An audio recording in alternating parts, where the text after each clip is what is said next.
salue l'entrée de son Excellence Madame la ministre d'État.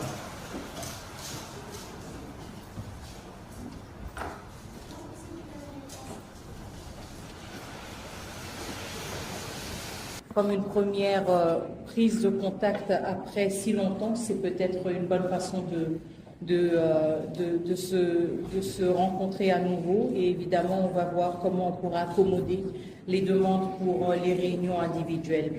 Alors, avant d'entrer dans le vif du sujet, je tenais tout d'abord à exprimer en mon nom et en nom de notre peuple notre profonde reconnaissance pour les nombreuses marques de solidarité et de compassion que nous avons reçues pendant ces dernières semaines. C'était des semaines très difficiles, mais malgré le fait que j'étais en dehors du pays, je peux vous dire que nous avons reçu vos nombreux messages, vos nombreux appels, et nous les avons fortement appréciés. Nous apprécions aussi fortement le fait que beaucoup de ces appels et beaucoup de ces gestes de solidarité se sont aussi matérialisés à travers des contributions très importantes en termes de l'appui humanitaire et qui se traduisent justement en une aide concrète et par des offres de bons offices. Donc je tenais à revenir là-dessus et vous remercier encore une fois pour ces précieuses contributions et justement cette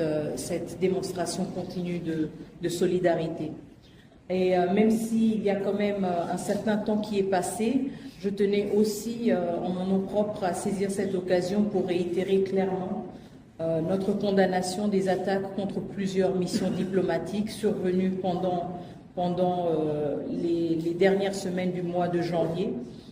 Je sais qu'il y a eu plusieurs prises de position au niveau du gouvernement, mais en ma qualité de ministre des Affaires étrangères, je tenais vraiment à réitérer ce message encore une fois et réitérer aussi le fait que ces actes sont inacceptables et vont complètement à l'encontre des principes fondamentaux et du droit international, mais surtout notre perception à nous-mêmes, de la diplomatie et comment nous souhaitons engager des relations constructives avec nos différents partenaires. Nous avons quand même réitéré le fait que le processus de Nairobi restait une option et la seule issue pour le M23. Et encore une fois, je réitère aussi le fait que le président honoraire Kenyatta, facilitateur du processus de Nairobi, a la pleine confiance du président Tshisekedi, qui lui a donné justement carte blanche de faire usage de son rôle en tant que facilitateur pour engager les différents groupes armés en fonction aussi de son évaluation. À cet effet, il y a des échanges continus entre les chefs d'État, surtout entre le président Tshisekedi et Lorenzo. Je ne vais pas entrer dans les détails, évidemment. Mais nous saluons l'engagement continu de l'Angola pour justement ne pas mettre en péril les acquis du processus de Luanda et pour œuvrer pour leur consolidation. Et donc, nous saluons aussi l'engagement politique continu du président Lorenzo. Je pense que c'est une question vraiment de quelques jours où nous allons voir tout cela prendre une forme beaucoup plus claire et nous allons aussi sortir un peu des spéculations. Je vous demande juste d'être patient. Et je ne vais pas répondre en toute précision et en tout détail minutieux, même si je comprends tout à fait votre curiosité. Ce sont des efforts en cours parce qu'encore une fois, pour la République démocratique du Congo, c'est une priorité que ce processus reprenne. Donc il y a beaucoup d'échanges continus au niveau des chefs d'État dans la sous-région. Qui encore une fois ne sont pas nécessairement divulgués et qui ne font pas nécessairement l'objet de communication officielle, mais nous sentons pas seulement au niveau de la République démocratique du Congo, mais au niveau aussi de la région, de la sous-région, aussi le besoin de reprendre le plus vite possible le processus de Luanda et celui de Nairobi, pour ne pas perdre le momentum et pour pouvoir passer à l'action rapidement. Nous voulons surtout éviter de nous retrouver dans une situation d'enlisement et dans une situation où après on ne sait pas comment relancer les choses. Donc je comprends et je partage tout à fait votre impatience et je pense vraiment que dans les prochains jours, on pourra avoir plus de clarté là-dessus.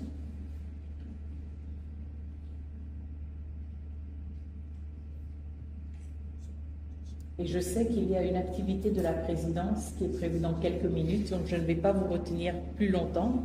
Je voudrais juste réitérer encore une fois aussi mes remerciements sincères pour votre présence. Je sais que nous avons eu à changer de programme quelques fois. Merci pour votre flexibilité.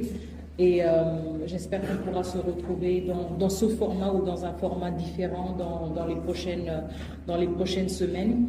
Je voulais aussi dire un dernier mot par rapport aux sanctions. Désolée, il m'a échappé pendant que je faisais le point. Je voudrais exprimer aussi notre reconnaissance justement pour la prise de position très forte que nous avons vue de certains pays par rapport aux sanctions pour lesquelles nous avons plaidé, nous continuons de plaider. Vous vous souviendrez qu'au niveau du Conseil de sécurité, nous avons insisté sur 5 actions prioritaires, à commencer par d'abord des sanctions individuelles pour responsabiliser les membres de la chaîne de commandement qui commence à Kigali et qui finit au nord Kivu, maintenant au sud Kivu. Il y a une responsabilité qui doit être attribuée à des individus. Et donc nous saluons aussi le courage de certains États membres des Nations Unies de prendre aussi des actions fermes contre des individus. Le deuxième point était lié aux ressources naturelles et l'exploitation illicite des ressources naturelles. Nous avons, à travers le rapport du groupe d'experts, au-delà de nos propres rapports, établi un lien direct entre l'exploitation de ressources naturelles en République démocratique du Congo et ensuite leur exportation au Rwanda, raison pour laquelle nous appelons à un embargo pour certaines ressources naturelles du Rwanda, puisque nous savons qu'elles viennent de la République démocratique du Congo et que nous sommes conscients des circonstances dans lesquelles ces ressources sont exploitées.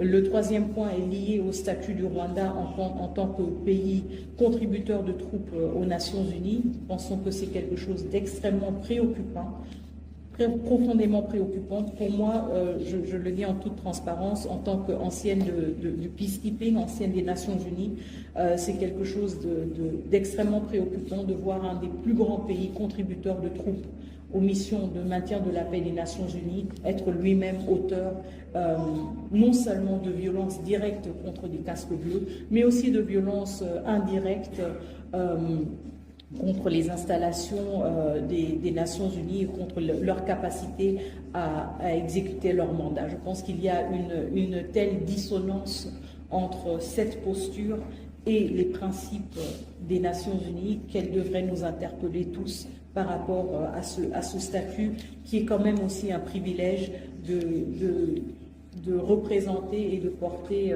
sur son uniforme le drapeau des Nations Unies. Je pense que cela mérite justement d'être réexaminé. Nous avons aussi comme quatrième point, qui était en fait le premier point, désolé, insisté sur le retrait des troupes rwandaises du territoire de la République démocratique du Congo. Et le cinquième point, il m'échappe toujours, le cinquième point, pardon. Ah, très bien, la traçabilité des armes, justement.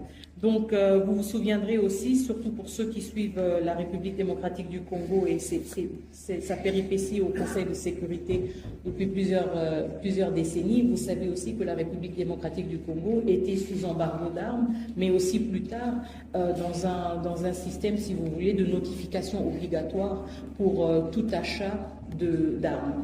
Et c'est ce que nous exigeons par rapport au Rwanda. Il ne s'agit pas d'un embargo d'armes, mais il s'agit d'une meilleure traçabilité de ces armes. Donc il s'agit aussi d'utiliser des instruments que le Conseil de sécurité a eu à utiliser par le passé dans la région des Grands Lacs pour assurer une meilleure traçabilité des armes. Nous voulons avoir une plus grande transparence et être mieux en mesure de retracer les armes qui se retrouvent en RDC par rapport à leur achat, et nous pensons que cette obligation de notification serait un instrument important pour assurer cela et pour assurer une plus grande transparence. Donc c'était un peu les 5 points sur lesquels Nous sommes revenus plusieurs fois au niveau du Conseil de sécurité. Nous nous réjouissons du fait que certaines déclinaisons, si vous voulez, de ces points de plaidoyer ont été repris dans les décisions individuelles de certains États membres, aussi dans la résolution du Conseil de sécurité, et cela nous réconforte justement dans la pertinence de ces démarches. Et nous continuons à insister sur le fait que le Conseil de sécurité et la communauté internationale devraient continuer à faire usage de ces différents mécanismes et instruments pour une plus grande redevabilité, mais aussi, et je pense que ça c'est un point important, mais aussi ne pas sous-estimer le potentiel de sanctions pour éviter encore plus de violence. Donc certes, les sanctions sont rétroactives parce qu'elles sanctionnent un comportement, mais en même temps, elles ont aussi la capacité d'être préventives et de prévenir encore plus de violations, encore plus de violences. Et c'est un point sur lequel nous avons insisté et sur lequel nous revenons souvent. Et nous pensons justement que la situation sur le terrain montre aussi que ces sanctions ont déjà des premières répercussions sur les uns et les autres, et nous pensons qu'il est important de maintenir cette pression aussi dans une dynamique d'une reprise du processus de Luanda, pour que les uns et les autres comprennent qu'il ne s'agit pas de revenir et de faire tabula rasa comme si de rien n'était. Il y a quand même des milliers de citoyens congolais et congolaises qui ont été tués, qui ont été abandonnés sur les rues. Nous avons vu des scènes horrifiques, nos téléphones, et je suis sûre que c'est le cas pour certains d'entre vous, nos téléphones sont pleins de vidéos, d'images atroces. Et je pense que nous sommes tous aussi dans le souci de gérer tout cela d'une manière ou d'une autre, aussi psychologique. Mais nous ne pouvons pas dissocier justement toute perspective d'une relance d'un processus diplomatique de cette réalité-là aussi, de cette atrocité que la ville de Goma et la ville de Bukavu ont vécu. Et donc l'aspect de la redevabilité est extrêmement importante. Et nous insistons là-dessus. Merci beaucoup, je vous souhaite une excellente journée et à très bientôt, dans d'autres formats certainement. Merci. Merci beaucoup. L'assistance qui est de bien vouloir sur lequel vous saluez une sortie de son excellence Madame la ministre.